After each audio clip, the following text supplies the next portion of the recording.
Baik, bismillahirrahmanirrahim. Assalamualaikum warahmatullahi wabarakatuh. Sahabat, kembali lagi di rumah saya, Lugi Basuki, di acara Difabel Bisa Berkarya.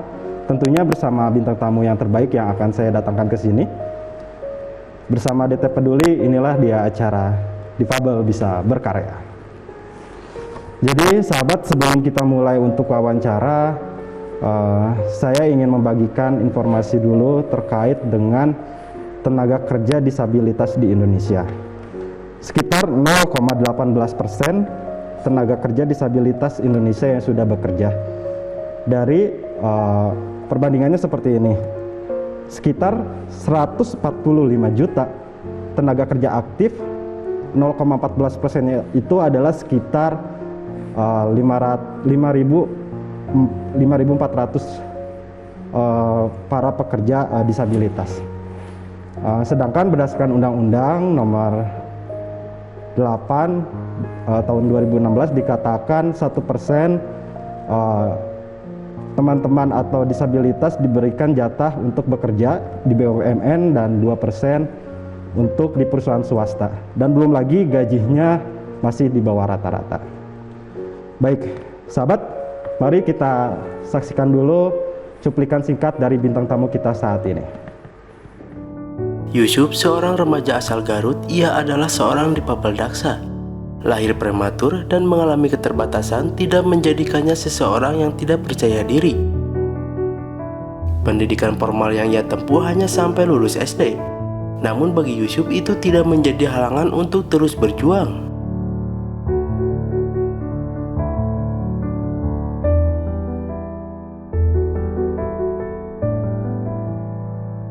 Dalam usia yang masih muda, Yusuf sudah mengikuti berbagai macam pelatihan agar bisa terus berkarya dan tidak menjadi beban bagi orang lain.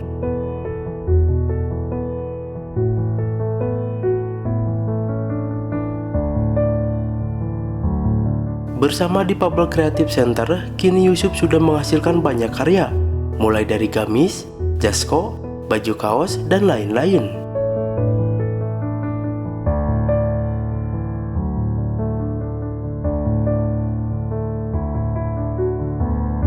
Kini Yusuf pun mempunyai harapan ingin melanjutkan pendidikannya agar kehidupannya bisa lebih baik lagi.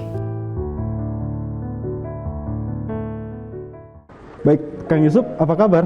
Alhamdulillah. Jadi boleh diceritakan sedikit tentang profil Kang Yusuf? Seperti latar belakangnya sebelumnya berpendidikan di mana gitu? Kalau pendidikan sih cuma sampai SD. Kan kalau dulu itu mau lanjutin SMP itu SMP-nya lumayan jauh, soalnya di kampung orang gitu kan. Aksesnya juga kan lumayan, jadi nggak dilanjut. Lalu setelah itu melakukan kegiatan apa lagi Kang Yusuf? Kegiatan dulu tuh ada apa? Dari Dinas Sosial Garut itu ada, katanya mau ikutan pelatihan nggak gitu katanya. Coba-coba ikutan pelatihan di Cimahi yang di Cibabat itu kan. Di Cimahi, Cibabat. Iya, kalau di sana ikut pelatihan elektronik.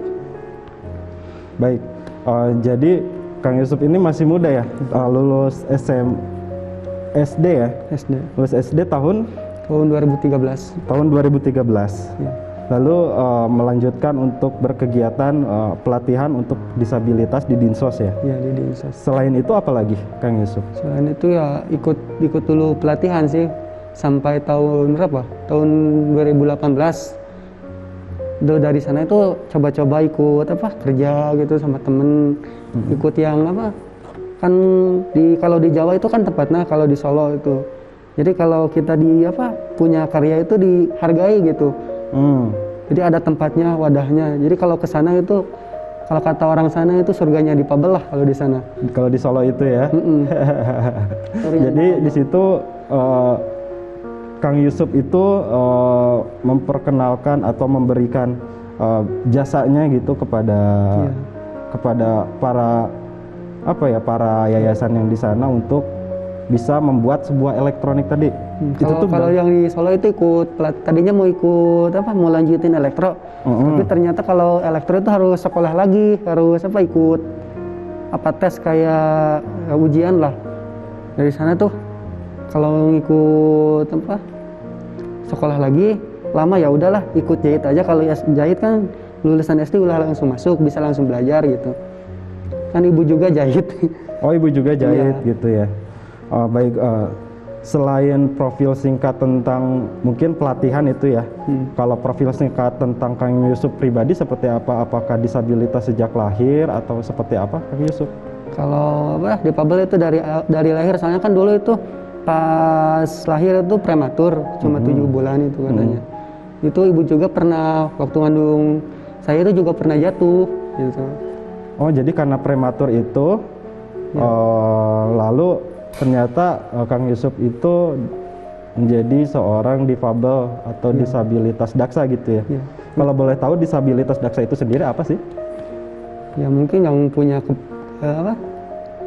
Kekurangan mungkin ya, kekurangan mungkin lah. di fisiknya gitu ya. Cuma di fisik aja kan, kalau pemikiran hampir sama lah. Pemikiran hampir sama gitu ya. Jadi kalau Kang Yusuf jalan seperti apa, Kang? Ya mungkin itu merangkak gitu. Seperti merangkak ya. Iya. Jadi teman-teman, Kang Yusuf ini memang terlahir sebagai seorang difabel ya. Sebenarnya kita pengen familiar difabel, tapi memang di dalam undang-undang masih disebutkan kata disabilitas. Jadi Kang Yusuf ini difabel daksa dari lahir, dan beliau memang menempuh pendidikan formalnya itu sampai SD, lalu mengikuti beberapa pelatihan, entah itu dari Dinsos atau dari lembaga-lembaga termasuk DT Peduli itu ya. Iya. Nah, itu bisa sampai ke DT Peduli itu seperti apa, Kang?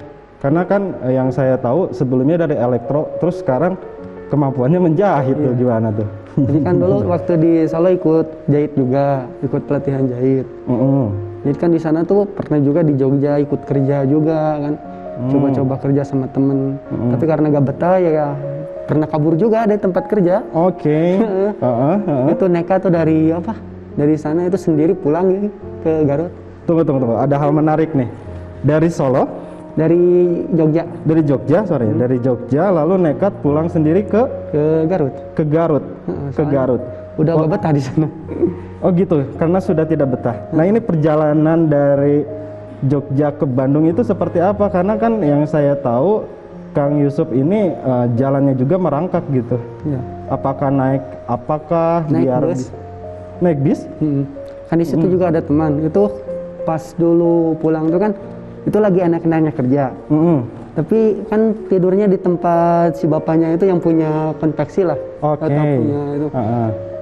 Jadi dia kan punya anak perempuan. Nah, jadi kalau saya tidur di sana dia gak enak, soalnya nggak bisa bebas itu. Kayak buka kerudung atau apa. Jadi agak di rumah sendiri tapi nggak kayak di rumah gitu. Oke. Jadi ngalah lah gitu. Jadi ngalah pada akhirnya. Tapi sempat ada obrolan buat saya pengen berhenti dulu untuk sementara waktu ini. Yang si bapaknya yang minta mohon maaf katanya nggak bisa lanjut. Oke. Tadinya di sana itu tempatnya udah enak lah gitu kan. Soalnya si bapaknya juga baik, bisa dia nambah ilmu juga, ngajarin gitu.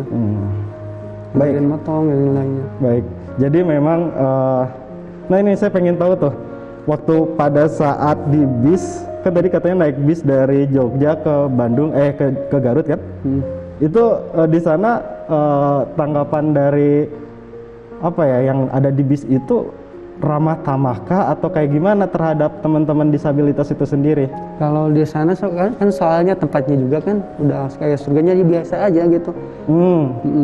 Ramah tamah karenanya gitu biasa. Kan kalau di Bandung gak ada. Baik. Jadi kalau di Jogja tempat lain itu kan beda. Kalau di sana itu sama difabel tuh dihormati lah.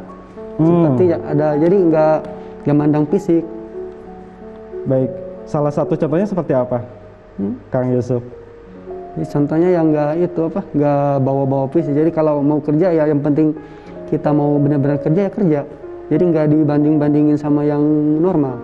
Oke. Jadi sahabat atau penonton difabel bisa berkarya, memang di Indonesia itu salah satu kota yang sangat ramah tamah ya terhadap disabilitas itu, salah satunya adalah Jogja. Selain dari ramah tamahnya, mereka mencoba membangun infrastruktur infrastruktur yang bisa membantu teman-teman disabilitas itu untuk terus berkarya gitu ya, seperti menyediakan RAM gitu mungkin? Ya, jadi kalau di sana di Solo juga banyak. Di Solo dan di Jogja ya? Iya, di Solo dan di Jogja. Jadi kalau kita beres pelatihan dari Solo, jadi kalau penjahitan itu udah pasti itu dapat kerjaan. Baik. Jadi udah ada yang nerima gitu. Jadi Baik. kalau udah selesai pelatihan tuh kan banyak yang udah pelatihan, udah ini langsung direkrut dari perusahaan-perusahaan tuh. Jadi langsung direkrut ya sama perusahaannya.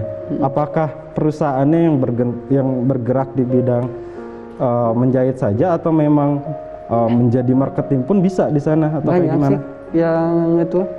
Sepengalaman Kang Yusuf. Jadi ada beberapa itu juga bidang juga kayak fotografer kan. Baik, baik. Jadi ada fotografer juga di sana ya. Ini menarik nih. Komputer juga banyak sih di sana. Baik. Nggak salah ada 7 gitu. Ada, oke. Ada 7 bidang. Ada 7 bidang yang itu memposisikan dirinya, perusahaan memposisikan bahwa ada tenaga kerja disabilitas di situ gitu ya. Ya, jadi ikut pelatihan dulu, beres pelatihan ikut kerja gitu. Oke. Jadi kan ada itu juga kayak magang lah, magang Ada kerja magang 1 ya? bulan. Jadi si perusahaan itu ngeliatin kalau kerja kita bagus langsung direkrut gitu. Baik. Jadi memang selama ini yang saya tahu teman-teman disabilitas itu dalam soal pendidikan pertama konsepnya adalah konsep vokasional ya. Iya. Jadi vokasional itu pelatihan, entah itu pelatihan menjahit tadi atau pelatihan fotografi, pelatihan marketing, pelatihan kepemimpinan pun ya.